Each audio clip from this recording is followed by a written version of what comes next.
Il a sacrifié sa propre mère au danger, juste pour être avec la femme qu'il aimait. Et ce qui s'est passé ensuite vous fera pleurer. Le film commence avec une jeune femme nommée Amara, qui rentra un jour chez elle pour découvrir son frère mort après avoir mangé le repas qu'elle avait cuisiné. Elle hurla de peur et de panique, pleurant toutes les larmes de son corps. Le lendemain, Amara était assise seule, perdue dans ses pensées et ses larmes. La scène se déplace ensuite vers un homme craint, dangereux et maléfique appelé Chef Imo. Amara était allée le confronter au sujet de la mort de son frère, après qu'il ait déjà tué ses parents. Elle jura de se battre et de l'exposer. Mais le chef, impassible, la menaça de mort si elle n'abandonnait pas, puis la chassa de sa concession.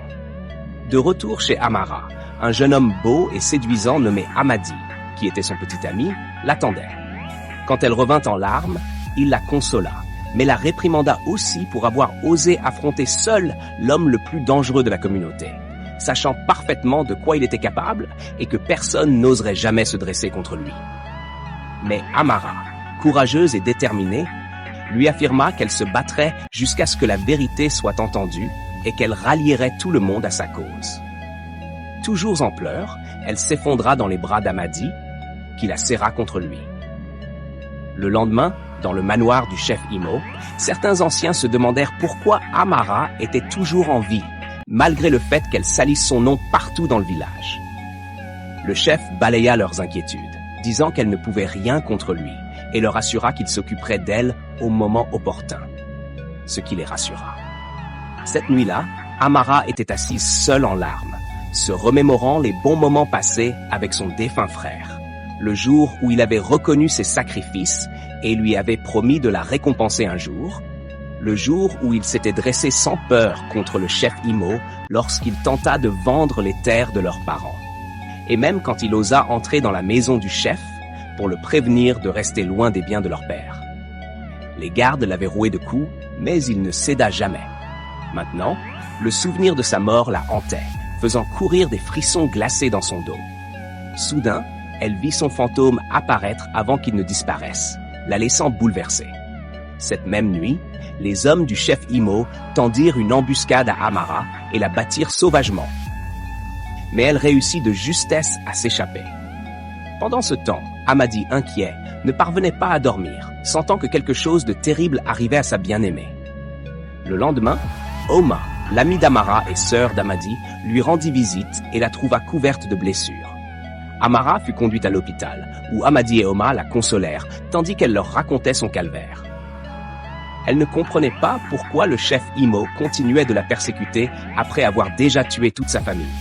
C'est alors que des policiers arrivèrent. Amara pensa qu'ils venaient enfin lui rendre justice. Mais, à la stupéfaction générale, c'est elle qu'ils arrêtèrent et conduisirent directement chez le chef, laissant ses proches dans la confusion. Dans le manoir du chef, il la menaça sévèrement d'arrêter de salir son nom. Sinon, il la punirait d'une manière qu'elle n'oublierait jamais. Mais Amara, têtue et intrépide, refusa de céder. Elle jura une fois de plus de se battre. Le chef, impassible, ordonna aux policiers de la relâcher, et elle sortit de là sans montrer la moindre peur. Plus tard dans la journée, Amadi tenta de parler à l'un des gardes du chef, le suppliant d'intercéder en faveur d'Amara. Mais le garde avoua qu'il ne pouvait rien faire, car il travaillait pour le chef afin de rembourser la dette laissée par son défunt père. Amadi s'en alla, le cœur lourd. Puis, un jour fatidique, le chef et ses gardes débarquèrent chez Amadi. Ils menacèrent sa mère, l'avertissant de forcer ses enfants à couper tout lien avec Amara. Sinon, ils saisiraient la maison que son défunt mari leur avait laissée, les laissant sans abri. Terrifiée, la mère d'Amadi supplia pour sa vie et promit de tenir ses enfants éloignés d'Amara. Satisfait, le chef repartit. Plus tard, dans la maison du chef, un jeune homme nommé Akpi vint lui rendre compte de leurs autres affaires illégales. Malheureusement, le chef était profondément impliqué dans le trafic de jeunes filles, et il cherchait à en recruter davantage. Le chef lui ordonna de faire tout ce qui était nécessaire pour que les affaires continuent. Akpi le remercia, lui remit l'argent qu'il avait apporté, puis s'en alla, laissant le chef et les anciens poursuivre leur conversation. Ce même jour, la mère d'Amadi affronta Amara, la menaçant de rester loin de ses enfants et de mettre fin à sa relation avec son fils. Amara resta sous le choc, bouleversée. car elle n'aurait jamais imaginé entendre cela de la part de la femme qu'elle considérait comme une mère. Amadi reçut le même traitement de la part de sa mère, qui le menaça de mettre fin à ses études s'il ne quittait pas Amara. Lui aussi resta abasourdi et troublé. Toujours désemparé, Amadi alla supplier le chef de pardonner Amara. Mais le chef, impassible, lui rappela la dette de son défunt père et menaça de lui prendre la maison familiale, le laissant terrifié et sans défense. Cette nuit-là, Amadi retrouva Amara et la supplia d'abandonner la lutte contre le chef, lui disant qu'elle creusait sa propre tombe. Mais Amara, enragée et avide de vengeance, jura qu'elle combattrait le chef jusqu'à son dernier souffle. Le spectre de Chidi pesait toujours sur eux, laissant Amadi impuissant face à sa détermination. Un jour fatidique, un jeune homme nommé Hugo travaillait sur son champ quand le chef et les anciens arrivèrent avec une liasse de 500 000 Naira pour lui racheter la terre. Hugo refusa aussitôt l'argent, expliquant qu'il ne pouvait pas vendre son seul héritage. Le chef reprit l'argent, mais déclara que la terre lui appartenait désormais. En chemin, il demanda aux anciens d'appeler leurs partenaires chinois pour venir inspecter et payer le terrain. Mais au moment de composer le numéro, le fantôme de Chidi apparut devant lui. Pris de panique, le chef s'enfuit en voiture avec les anciens. Le lendemain, tandis que le chef et ses anciens célébraient dans sa concession, Amara surgit sans peur et interrompit la fête. Elle l'accusa publiquement de toutes ses atrocités et jura qu'il ne connaîtrait jamais la paix tant qu'elle ne l'aurait pas livré à la justice. Le chef, toujours impassible, ordonna à ses gardes de la jeter dehors, puis la fête reprit. Le jour suivant, le chef ordonna à ses hommes de mettre en œuvre leur plan contre Amara, affirmant qu'il perdait patience face à son entêtement. Plus tard, un vieil homme vint chercher Amara pour réclamer 500 000 Naira que son père avait empruntés. Quand elle lui annonça la mort de son père, il insista quand même et menaça de saisir leur maison. Amara, courageuse et têtue, le traita de menteur et le chassa. Quelques heures plus tard, Amara rencontra secrètement Oma, qui l'évitait par peur du chef et de sa mère. Quand Amara lui demanda une aide financière, Oma la repoussa froidement, puis s'en alla précipitamment, laissant Amara blessée et frustrée. Le lendemain, le vieil homme revint avec des policiers et fit sceller la maison d'Amara. Ils la traînèrent de force jusqu'à la maison du chef, car celui-ci avait ordonné qu'on lui présente tous les criminels avant de les conduire au poste. Après avoir entendu parler du prêt, le chef crut l'homme et proposa de régler lui-même la dette. Amara fut relâché. Pendant ce temps, les anciens attendaient le vieil homme au bord de la route. Tout cela n'était qu'un plan pour tromper le chef. L'homme leur remit les 500 000 Naira et ils le récompensèrent avec une petite somme pour le remercier. Après son départ, les anciens se félicitèrent et jurèrent de continuer à rouler le chef afin de lui soutirer plus d'argent, avant de se partager l'argent et partir. Un jour, Amara rêva qu'elle voyait son frère Chidi courir autour de la concession avec un bâton. Elle cria son nom, mais au moment où elle allait le rejoindre, elle se réveilla en sursaut. Ce n'était qu'un cauchemar qui la laissa bouleversée. Cette même nuit, le chef eut lui aussi un cauchemar. Chidi était couché à côté de lui dans son lit. Pris de panique, il se leva en sursaut pour se rendre compte qu'il ne s'agissait que de la femme qu'il avait amenée. Il se calma et se rendormit. Quelques jours plus tard, les gardes du chef attaquèrent Amara encore une fois, la battirent et la laissèrent dehors. Heureusement, Amadi arriva juste à temps pour la sauver, et les hommes s'enfuirent. Plus tard, Amara et Amadi affrontèrent le chef. Celui-ci nia avoir donné l'ordre de l'attaque, et les gardes finirent par avouer que ce sont les anciens qui leur avaient demandé. Amadi se mit alors à supplier pour Amara. Ce soir-là, Amara, seule et perdue dans ses pensées, sentit une étrange présence. C'était l'esprit de Chidi. Elle cria et le supplia de l'aider à mener ce combat, car elle était impuissante. Mais il disparut à nouveau. Le lendemain, Oma rendit visite secrètement à Amara.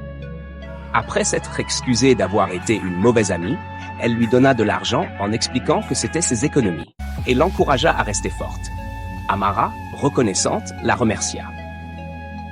Le jour suivant, les anciens, terrifiés, pressèrent le chef de tuer Amara une bonne fois pour toutes, craignant qu'elle ne leur cause davantage de tort. ils révélèrent que Chidi avait été empoisonné, mais que le poison était destiné à lui et à Amara. Malheureusement pour eux, elle y avait échappé. Le chef les rassura en disant qu'il avait la situation en main. Pendant ce temps, Oma entretenait une liaison secrète avec Akpi, l'homme du chef chargé du trafic de jeunes filles. Elle lui demanda de garder leur relation secrète, ce qu'il accepta, et ils profitèrent de leur moment ensemble. Cette nuit-là, Oma parla de ses craintes au sujet d'Akpi à sa mère. Mais celle-ci balaya ses inquiétudes, lui rappelant les avantages qu'elle tirait de cette relation et l'encouragea à rester avec lui. Encore une fois, le chef fut tourmenté par un cauchemar. Chidi l'attaquait dans son sommeil. Effrayé, il se précipita chez son féticheur pour chercher de l'aide, et c'est là qu'il reçut une protection spirituelle. Plus tard dans la journée, Amadi et Amara se promenaient joyeusement sur la route quand soudain, Chief passa en voiture, s'arrêta et salua Amadi d'un ton chaleureux et amical, comme s'il se souciait réellement de lui.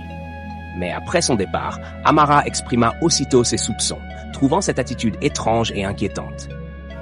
Amadi, lui, balaya ses craintes, affirmant que Chief n'était pas aussi mauvais qu'on le prétendait. Quelques heures plus tard, l'un des gardes de Chief frappa à la porte d'Amadi, exigeant sa présence. Sa mère, paniquée, se mit à pleurer, convaincue que son fils courait un grand danger. Quand Amadi arriva, il calma sa mère et suivit le garde jusqu'à la maison de Chief.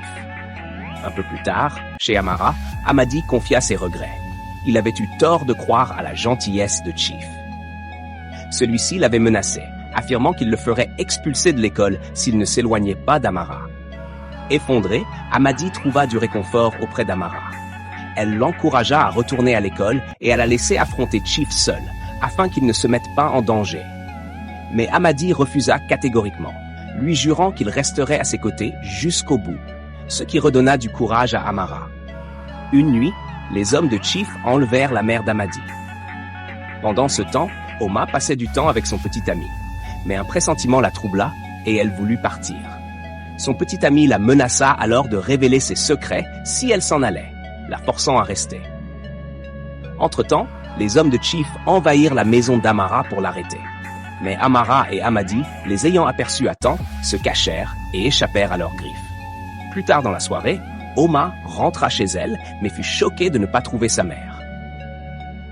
Elle tenta de l'appeler sans succès.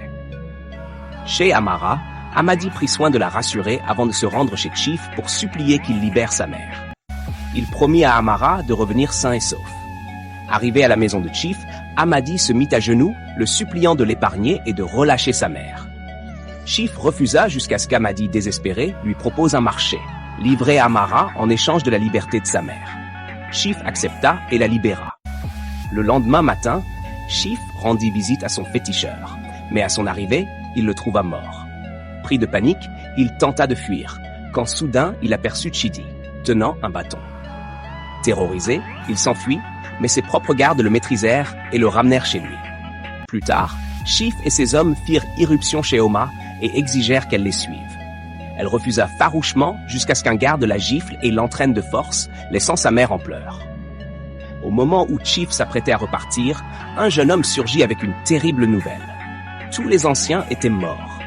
Avant de rendre l'âme, l'un d'eux avait avoué avoir vu Chidi avec son bâton, provoquant l'accident fatal. Chief, bouleversé, comprit que son heure avait sonné. Amadi courut alors prévenir Amara, l'implorant de fuir le village, car Chief est à sa recherche. Mais Amara refusa, déterminée à l'affronter, quitte à sacrifier sa vie. Acculé, Amadi avoua la vérité. Il avait conclu un pacte avec Chief, promettant de livrer Amara en échange de la liberté de sa mère. Dévasté, Amara s'enfuit, le cœur brisé, poursuivi par Amadi. À la maison de Chief, Amara l'affronta directement. Furieux, il ordonna à ses hommes de l'enfermer avec Oma. Pendant ce temps, la mère d'Oma et celle d'Amadi se lamentaient devant sa cour, suppliant qu'il libère leur fille. Mais déjà, les jeunes du village s'étaient rassemblés, déterminés à mettre fin au crime de Chief. Pris de panique, Chief appela le commissaire de police, affirmant que des voyous assiégeaient sa maison, puis sortit pour affronter la foule. Les jeunes le défièrent, rappelant toutes ces atrocités qu'ils avaient trop longtemps supportées par peur. Alors que Chief tentait de se défendre, Chidi réapparut, brandissant son bâton, et le frappa violemment, le paralysant sur place. À bout de force, Chief ordonna la libération d'Amara et d'Oma pour tenter d'apaiser la colère du peuple. Mais une fois libre, Oma, rongée par la culpabilité, fit une terrible confession. Elle avoua que Chief avait tué ses parents pour leur terre et qu'il l'avait obligé à empoisonner Shidi, le frère d'Amara, afin de sauver leur maison et d'effacer les dettes de son père. Sinon, il l'aurait contrainte à la prostitution. Tout le monde fut bouleversé. Amara, anéanti, resta sans voix. Les gardes de Chief, eux aussi, implorèrent le pardon, expliquant qu'ils avaient été contraints de travailler pour lui sous la menace et le chantage. Le village entier était sous le choc. Amara, confuse et dévastée, s'enfuit. Amadi la poursuivit, la prit dans ses bras et la rassura, jurant de ne jamais l'abandonner. Ils s'enlacèrent, soudés par la douleur, mais aussi par l'espoir. En vérité, le mal que font les hommes finit toujours par les rattraper, tôt ou tard.